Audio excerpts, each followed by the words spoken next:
నమస్తే. ఈ రోజు మనము చిన్న పిల్లల్లో కీళ్ళ నొప్పులు ఎందుకు వస్తాయో తెలుసుకుందాం. చిన్న పిల్లల్లో కూడా కీళ్ళ నొప్పులు వస్తూ ఉంటాయి. ఇది చాలా రీజన్స్ వల్ల రావడానికి ఉంటుంది. కానీ చాలా వరకు గ్రోయింగ్ చిల్డ్రన్ లో వచ్చే కీళ్ళ నొప్పులు గ్రోయింగ్ పెయిన్స్ అంటాం. ఈ పెయిన్స్ వాటంతట అవి చాలా వరకు తగ్గిపోతాయి. కానీ చిన్నపిల్లల్లో వచ్చే కీళ్ళ నొప్పులు ఏవి ఇంపార్టెంట్, వీటి గురించి మనము జాగ్రత్తలు తీసుకోవాలి, ముందుగా తెలుసుకోవాలి అనేది ఇంపార్టెంట్ విషయం. జువెనైల్ ఆర్థరైటిస్ అంటాం. జువెనైల్ అంటే చిన్న పిల్లల్లో వచ్చే ఆర్థరైటిస్. ఇది జువెనైల్ ఆర్థరైటిస్ అనేది లెస్ దెన్ 15 years వాళ్ళలో వస్తూ ఉంటుంది. మోకాళ్ళలో వచ్చినప్పుడు మోకాళ్ళలో నొప్పి వస్తుంది, స్వెల్లింగ్ వస్తుంటుంది, నడవాలంటే ఇబ్బందికరంగా ఉంటుంది, కుంటుతూ నడుస్తూ ఉంటారు. కొంచెం సీరియస్గా అయిన తర్వాత డిఫార్మిటీస్ వస్తాయి, నీస్ బెండ్ అయిపోతాయి. పూర్తిగా నీస్ను స్ట్రెయిట్ చేయలేక బెండ్ చేసి నడుస్తూ ఉంటారు. కొన్ని రోజుల తర్వాత ఏమవుతుందంటే మూమెంట్స్ కూడా లిమిట్ అయ్యి స్టిఫ్నీగా అవుతుంది. ఇది one of the reason juvenile rheumatoid arthritis. అంటే అడల్ట్స్లో రుమటాయిడ్ ఆర్థరైటిస్ లాగే చిన్నపిల్లల్లో ఈ ఆర్థరైటిస్ వస్తుంటుంది. కానీ రుమటాయిడ్ ఫ్యాక్టరు నెగిటివ్ ఉంటుంది. మోస్ట్ ఆఫ్ ది ఆర్థరైటిక్ టెస్ట్లు కూడా నెగిటివ్ ఉంటాయి. ఇది తొందరగా మనము ఎర్లీగా డాక్టర్ దగ్గరికి వెళ్ళి ట్రీట్మెంట్ తీసుకోవడం వల్ల చాలా వరకు కంట్రోల్ చేయడానికి వీలవుతుంది.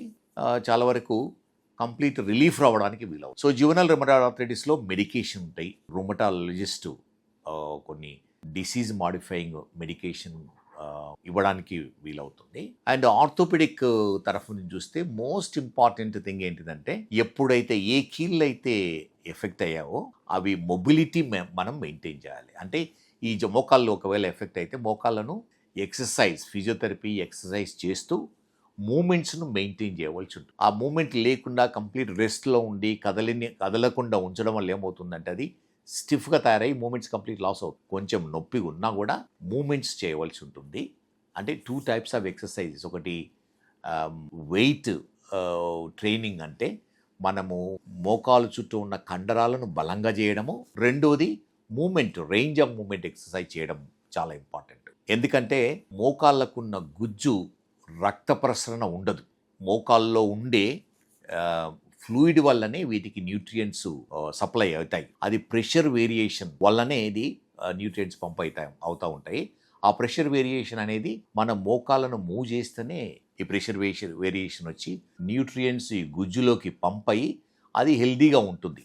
ఏమి చిన్న చిన్న డ్యామేజ్ ఉన్నా కూడా అది రిపేర్ కావడానికి వీలవుతుంది. అందుకని చిన్నపిల్లల్లో ఈ ఎర్లీ డయాగ్నోసిస్ చేయవలసి ఉంటుంది. Most of the time x-rays తీసుకోవాలి. కానీ ఎక్స్రేస్ ఇనీషియల్ స్టేజెస్లో నార్మల్గా ఉంటాయి. కొన్ని టెస్ట్లు చేయవలసి ఉంటుంది, ESR, CRP, and to rule out other rheumatoid factor, ANA profile అంటాము, అదేవిధంగా యాంటీసీసీపీ, ఇవన్నీ టెస్టులు చేసిన తర్వాత ఈ డయాగ్నోసిస్ చేయవలసి ఉంటుంది. ఒక్కసారి డయాగ్నోసిస్ అయిన తర్వాత ట్రీట్మెంట్ తీసుకోవాలి స్పెషలిస్ట్ నుంచి, rheumatologist as well as orthopaedic surgeon నుంచి. ఆ ట్రీట్మెంట్ కూడా కంటిన్యూస్గా చేసుకోవాల్సి ఉంటుంది. తర్వాత ఒకసారి మెడికేషన్ స్టార్ట్ చేసిన తర్వాత కంటిన్యూస్ మానిటరింగ్ అనేది చాలా ఇంపార్టెంట్. ఈ మెడిసిన్స్ రెగ్యులర్గా తీసుకోవాలి. ఒక్కొక్కసారి ఈ మెడిసిన్స్ వల్ల ఏమవుతుందంటే సైడ్ ఎఫెక్ట్స్ ఉంటాయి. ప్రతి మెడిసిన్కు సైడ్ ఎఫెక్ట్స్ ఉంటాయి. కొన్ని స్ట్రాంగ్ మెడిసిన్స్ వాడడం వల్ల కూడా సైడ్ ఎఫెక్ట్స్ ఎక్కువ ఉండడానికి ఛాన్స్ ఉంటుంది. అందుకని డాక్టర్ మానిటరింగ్ చేస్తూ కొన్ని బ్లడ్ టెస్ట్లు, లివర్ ఫంక్షన్, కిడ్నీ ఫంక్షన్ టెస్టులు చేస్తూ సైడ్ ఎఫెక్ట్స్ మినిమైజ్ చేయడానికి వీలవుతుంది. అదేవిధంగా ఈ physical activities with in pain లిమిటేషన్లో వాకింగ్ కానీ, స్విమ్మింగ్ కానీ, సైక్లింగ్, అదేవిధంగా ఫిజియోథెరపీ ఎక్సర్సైజెస్, మూమెంట్ చేయడము, కండరాలను స్ట్రాంగ్ చేయడం అనేది important part of this treatment. నొప్పి వచ్చినప్పుడల్లా పెయిన్ మెడికేషన్ కూడా లిమిటెడ్ క్వాంటిటీస్లో పెయిన్ మెడికేషన్ తీసుకోవాల్సి ఉంటుంది. కొన్ని మెడికేషన్స్ ప్రాబబ్లీ పెయిన్ కొరకు కొంచెం ప్రొలాంగ్డ్ డ్యూరేషన్ కూడా సైడ్ ఎఫెక్ట్స్ లేకుండా ఇవ్వడానికి వీలవుతుంది. అప్పుడప్పుడు చాలా సివియర్గా వస్తే ప్రాబబ్లీ నీ జాయింట్లో కొన్ని ఇంజెక్షన్స్ కూడా ఇస్తాము. కానీ చిన్నపిల్లల్లో ఇంజెక్షన్స్ చాలా కేర్ఫుల్గా ఉండాలి.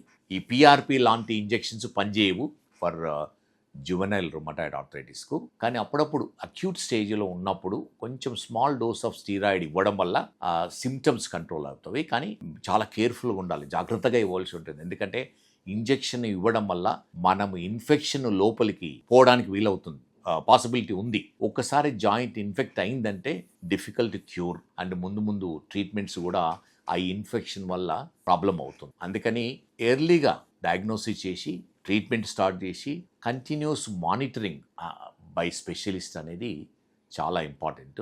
సో అందుకని ఎవరి చిల్డ్రన్లో అయితే ఈ ప్రాబ్లం ఉందో మీరు డాక్టర్ అడ్వైస్ తీసుకోవాలి. అదేవిధంగా జాయింట్ పెయిన్స్ అనేటివి ఒకసారి ఏమవుతుందంటే నీ జాయింట్ కాకుండా జాయింట్ కింది భాగంలో, అంటే మనము లెగ్ టాప్ పార్ట్లో చిన్న బంప్ లాంటిది ఉంటుంది. అది ఒకసారి కొంచెం స్వెల్లింగ్ వస్తుంది, పెయిన్ వస్తుంటుంది.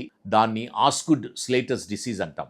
ఎందుకంటే మనము చిన్నపిల్లల్లో గ్రోత్ స్పర్ట్ వల్ల బోన్స్ సడన్గా గ్రో అయ్యి ఈ లిగమెంట్స్ కొంచెం టైం తీసుకుంటుంది. టెండాన్స్ లిగమెంట్, టిబియల్ ట్యూబరాసిటీ అంటాము. దీనికి ఏమవుతుందంటే స్ట్రాంగెస్ట్ లిగమెంట్ పటెల్లార్ లిగమెంట్ అటాచ్ అయ్యింది. అది కొంచెం ట్రాక్షన్ ఫోర్స్ వల్ల ఏమవుతుందంటే పెయిన్ స్వెల్లింగ్ వచ్చి కొంచెము లింపింగ్ కానీ యాక్టివిటీస్, ఫిజికల్ యాక్టివిటీస్ డిస్టర్బెన్స్ చేస్తూ ఉంటుంది.